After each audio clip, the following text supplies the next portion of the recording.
quand on voit comment c'est difficile de s'en sortir, je ne sais pas si dans quelques années, les jeunes auront envie encore d'être agriculteurs. C'était à la fois une fierté, c'était des bons produits. Si l'agriculture française disparaît, c'est toute l'identité nationale de la France qui disparaît.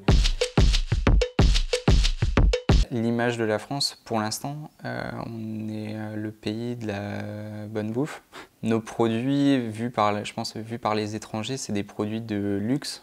Donc, enfin, sur certains domaines, hein, peut-être pas tous les produits, mais je ne suis pas sûr que l'andouillette soit recommandée partout. On sait tous que les produits les moins chers, c'est peut-être les moins qualitatifs.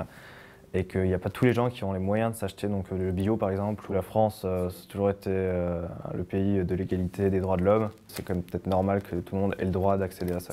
C'est maintenant qu'on paye ce que vous, les gens plus âgés, avez laissé, quoi. Donc on est obligé de prendre conscience. Il faudrait permettre à tout le monde de manger à leur faim. Encore une fois, c'est un droit, c'est plus qu'un droit, c'est une nécessité. C'est impossible pour l'instant. On nous a caché pas mal de choses déjà, comme avec les viandes, à la place du bœuf c'était du cheval.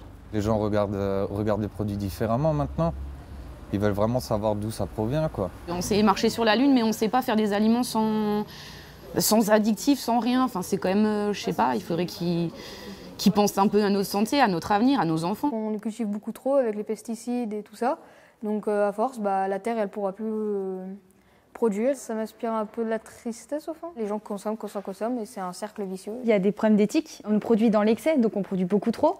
On mange peut-être aussi beaucoup trop aussi. Et qu'il y a un moment, la planète, elle ne peut pas produire plus qu'elle a à produire. Donc c'est hyper important de aussi, nous, se poser les bonnes questions, de savoir comment on veut manger et comment il faut faire pour bien manger aussi. Arrêter toutes ces grandes surfaces, même si ça donne du travail à certains, etc. Faudrait mieux que les petits agriculteurs arrivent à se développer. Ça va partager les richesses aussi.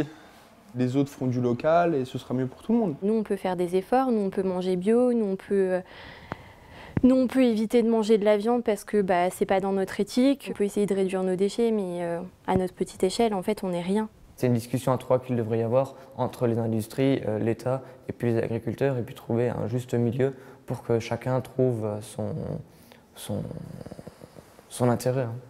Je sais pas pourquoi l'agriculture c'est toujours un sujet compliqué, ça va jamais, ils n'arrivent jamais à se mettre d'accord et on voit qu'il y a des intentions d'essayer de faire quelque chose, mais ça aboutit jamais, c'est toujours tendu. On a la capacité aujourd'hui de faire vraiment quelque chose de bien, rien qu'en France, franchement on pourrait, mais c'est une question de volonté. C'est là aussi où il faut se poser des questions, est-ce qu'on essaye d'avancer ensemble et mettre notre ego de côté pour faire quelque chose de bien.